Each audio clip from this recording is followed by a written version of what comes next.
मंडळी, आज आपण कमी वेळामध्ये मस्त वाफाळती गरमागरम अळूची पारंपरिक पद्धतीने पातळ भाजी बनवून घेणार आहोत. जास्त भांड्यांचा पसारा न करता, शेंगदाणे डाळ काहीच न भिजवता एकदम सोप्या पद्धतीने आणि झटपट होणारी आजची आपली ही अळूची पातळ भाजी आहे. अळूची भाजी बनवण्यासाठी सर्वात आधी मी अशी अळूची पाने घेतली आहेत. ही अळूची पाने आपल्याला वर्षभर बाजारात उपलब्ध असतात. महत्त्वाचं म्हणजे ह्या पानांपासून आपण वडी सुद्धा बनवू शकतो. अळूच्या भाजीसाठी पातळ अळूची पाने सुद्धा वापरतात. जर तशी पाने असतील तर ती सुद्धा घेऊ शकता. पाने आणि देठ आपल्याला स्वच्छ धुवून घ्यायचे आहेत. इथे मी अळूची 8 ते 10 पाने वापरणार आहे. पाने स्वच्छ धुवून घेतल्यानंतर पानांच्या मागचा जाड शिरा काढून टाकायच्या. जसं आपण अळूचे देठ सोलून घेतो तशाच ह्या शिरा काढून टाकायच्या आहेत. ह्यांना सुद्धा थोडीफार खाज असते. सर्व पानांच्या शिरा काढून झाल्यावरती पानं ह्या पद्धतीने दुमडून एकावर एक सगळी पानं ठेवायची आणि पानांचा रोल करून घ्यायचा. पानांचा रोल केल्यावर रोलचे उभे 2 ते 3 भाग करून घ्यायचे आणि एक एक भाग बारीक कापून घ्यायचा. हे बघा, मी सगळी पानं बारीक चिरून घेतली आहे. आता देठ कसे कापायचे ते पाहूयात. अळूचे देठ स्वच्छ धुतल्यानंतर दोन्ही बाजूंनी थोड्या थोड्या अंतरावर कापून टाकायचे आणि हे अळूचे दांडे आपल्याला ह्या पद्धतीने सोलून घ्यायचे आहेत. ह्याची सालं नखांनी अगदी सहज वेगळी होतात. दांडीच्या सालींना खाज असते म्हणून अळूचे दांडे सोलून घ्यायचे. दांडे सोलल्यानंतर अर्धा अर्धा इंचावर कापून घ्यायचे. हे बघा, ह्या पद्धतीने. तर इथे मी सगळ्या अळूच्या दांड्या आणि अळूची पाने कापून घेतली आहेत. ही कशी शिजवायची ते मी तुम्हाला पुढे सांगते. एका मिक्सिंग बाउलमध्ये 1 वाटी शेंगदाणे घ्यायचे आहेत. अर्धी वाटी तूर डाळ घेऊयात आणि अर्धी वाटी मूग डाळ घ्यायची आहे. तुम्ही ह्यामध्ये तुमच्या आवडीनुसार कोणतीही डाळ किंवा कडधान्य घेऊ शकता. आपल्याला ह्यामध्ये पाणी घेऊन डाळ आणि शेंगदाणे स्वच्छ धुवून घ्यायचे आहेत. तर मी इथे डाळ आणि शेंगदाणे 2 वेळा स्वच्छ धुवून पाणी गाळून कुकरमध्ये घेतले. हे आपल्याला अजिबात भिजत ठेवायचे नाहीयेत. ह्यामध्ये मी 4 ते 5 तिखट हिरव्या मिरच्या घेते. मिरच्यांचं प्रमाण तुम्ही आवडीनुसार कमी जास्त करू शकता. आता यामध्ये बारीक चिरून घेतलेलं अळू ॲड करूयात. अळू घेतल्यानंतर ह्यामध्ये शिजवण्यासाठी पाणी ॲड करायचं आहे. खूप जास्त पाणी वापरायचं नाहीये. जेवढी अळूची पाने बुडतील तेवढंच पाणी आपल्याला यामध्ये ॲड करायचं आहे. हे बघा, अगदी बरोबर अळूची पाने बुडतील एवढंच पाणी आपण घेतलंय. आता झाकण लावून आपण याच्या मीडियम गॅसवरती 3 शिट्ट्या करून घेऊयात. किंवा तुमच्या कुकरला भाज्या किंवा डाळी शिजण्यासाठी जेवढा वेळ लागत असेल तेवढा वेळ कुकर गॅसवरती ठेवून अळू आणि डाळी शिजवून घेऊयात. तर आपण कुकरच्या 3 शिट्ट्या करून घेतल्यात. हे बघा, डाळी आणि अळू खूप छान मऊसर शिजलं गेलंय. आता यामध्ये 2 चमचे बेसन किंवा डाळीचं पीठ ॲड करायचं आहे. आपण यामध्ये कुठचंही वाटण वापरणार नाही आहोत. त्यामुळे अळूला घट्टपणा येण्यासाठी आपण 2 चमचे बेसन ॲड केलं. चिंचेचा कोळ घेऊयात. लिंबा एवढी चिंच भिजवून त्याचं पाणी ॲड केलं. चिंचेमुळे अळूला छान चटपटीतपणा येईलच, शिवाय घशाला खास सुद्धा येणार नाही. आता हे आपण अळूच्या भाजीत मिक्स करून घेऊयात. जर तुमच्याकडे असा हँड बीटर असेल तर ह्या पद्धतीने अळू घोटून घ्यायचं, म्हणजे सगळं छान एकजीव होऊन मऊसर भाजी तयार होते. आता या अळूला आपल्याला फोडणी द्यायची आहे. त्यासाठी मी गॅसवरती तडका पॅन ठेवलाय आणि त्यामध्ये 4 चमचे तेल सुद्धा घेतलंय. तेल चांगलं गरम झाल्यानंतर 1 चमचा मोहरी ॲड करायची. मोहरी तडतडल्यानंतर 1 चमचा जिरं ॲड करायचं आहे. थोडीशी कढीपत्त्याची पाने घेऊयात. 8 ते 10 लसूण पाकळ्या ठेचून ॲड करायच्या. साधारण अर्धा मिनिट ही फोडणी परतून घ्यायची. त्यानंतर पाव चमचा हिंग आणि पाव चमचा हळद ॲड करायची. पुन्हा अर्धा मिनिट फोडणी परतून घ्यायची. आता ही बनवलेली फोडणी आपल्याला अळूच्या भाजीमध्ये ॲड करायची आहे. तुमच्याकडे जर असा तडका पॅन नसेल तर कुठच्याही छोट्या पातेल्यामध्ये फोडणी तयार करून घेऊ शकता. फोडणी अळूच्या भाजीमध्ये मिक्स करूयात. आपल्याला जेवढी पातळ ही भाजी हवी असेल तेवढं पाणी ह्यामध्ये ॲड करून कन्सिस्टन्सी ॲडजस्ट करायची. इथे मी 1 ग्लासभर पाणी ॲड करून भाजी पातळ करून घेतली आहे. थोडीशी कोथिंबीर घेऊयात आणि शेवटी यामध्ये चवीनुसार मीठ घेऊयात. पुन्हा एकदा सगळं छान एकजीव करून घ्यायचं आहे.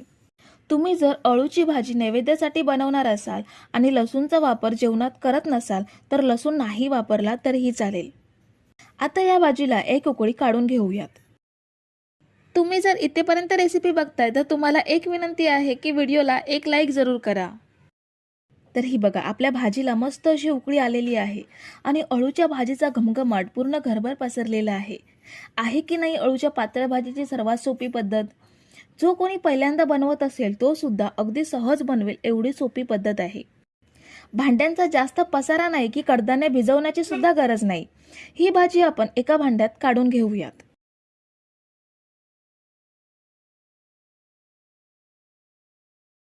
तर सर्वात आधी आपल्याला चिंच भिजत ठेवायची आहे. इथे मी चिंचेचा लिंबा एवढा गोळा घेतलाय. ह्यामध्ये 2 वाटी गरम पाणी ॲड करायचं आहे. पाणी खूप जास्त उकळतं नसावं पण गरम असलं पाहिजे. आता हा चिंचेचा गोळा पाण्यात मिक्स करून घेऊयात आणि ही चिंच आपण 2 तास भिजत ठेवूयात. अळूवडीसाठी मी अळूची पानं घेतली आहेत. अळूची पानं 2 प्रकारची असतात. अळूच्या वडीसाठी जाड पाने घ्यायची. ह्या पानांना हलकी शाई नसते आणि थोडी जाडसुद्धा असतात. पाने स्वच्छ धुवून कोरड्या कापडाने पुसून घ्यायची. पानाचा देठ कापून टाकायचा आणि पानाच्या जाड शिरा हलक्या काढून टाकायच्या. शिरा काढताना पान फाटणार नाही याची काळजी घ्यायची. देठाची शिर कापल्यानंतर बाजूच्या मोठ्या 2 शिरा सुद्धा हलक्या काढून घ्यायच्या. शिरा काढून झाल्यावर लाटणीने ह्या शिरांवर लाटून घ्यायचं म्हणजे पान एकदम सपाट बनतं आणि फोल्ड करायला सोपं जातं. ह्याच पद्धतीने बाकीची पानं सुद्धा अशीच लाटून घेऊयात. आपण जी चिंच भिजत ठेवली आहे त्याचा संपूर्ण अर्क पाण्यामध्ये विरघळलाय. आता हे पाणी आपण गाळून घेऊयात. आपण चिंचेचं फक्त पाणी वापरणार आहोत. आता या चिंचेच्या पाण्यात गूळ घेऊयात. जेवढी चिंच घेतली होती तेवढाच मी इथे गूळ घेते. गूळ आपल्याला किसून घ्यायचा आहे. ह्यामुळे तो पाण्यात लवकर विरघळला जाईल. ह्याऐवजी गुळाची पावडर मिळते ती सुद्धा घेऊ शकता. पाव चमचा हळद घ्यायची आहे. 2 चमचे लाल मिरची पावडर घेऊयात. तुमच्या आवडीनुसार मसाल्यांचं प्रमाण कमी जास्त करू शकता.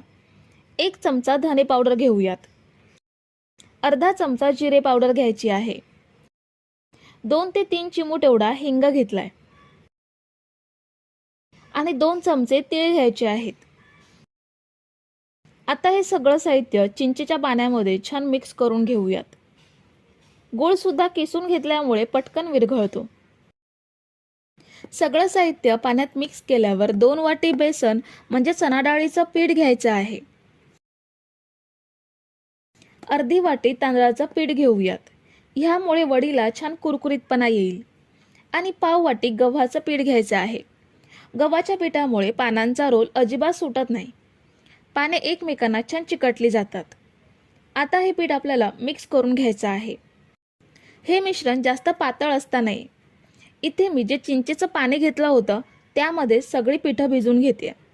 एक्स्ट्रा पाणी ह्यामध्ये वापरणार नाहीये.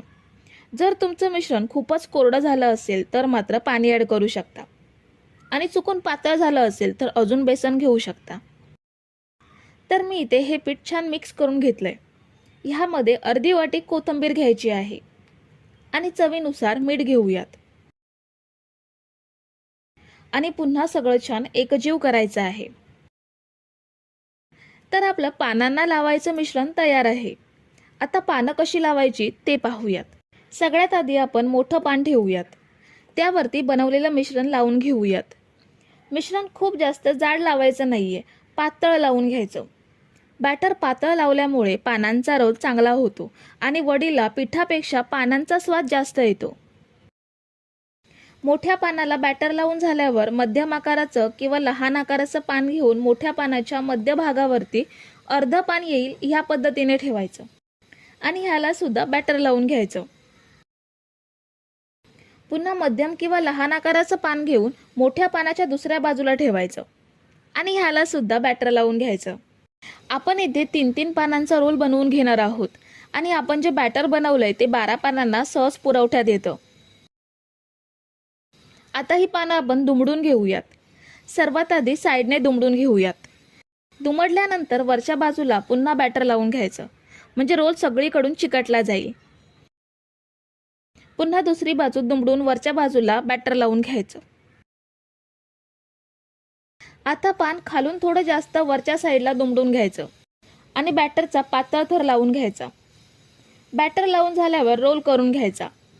रोल आपल्याला अजिबात पोकळी न ठेवता दुमडून घ्यायचा आहे. ह्यामुळे वडीला भरपूर लेयर्स पडतील. हा बघा, आपला मस्त असा हिरवागार रोल तयार आहे. आता या रोलला बाजूने सुद्धा बॅटर लावून घ्यायचं आहे, म्हणजे अजिबातच रोल सुटणार नाही. ह्याच पद्धतीने बाकीच्या पानांचे सुद्धा रोल बनवून घेऊयात.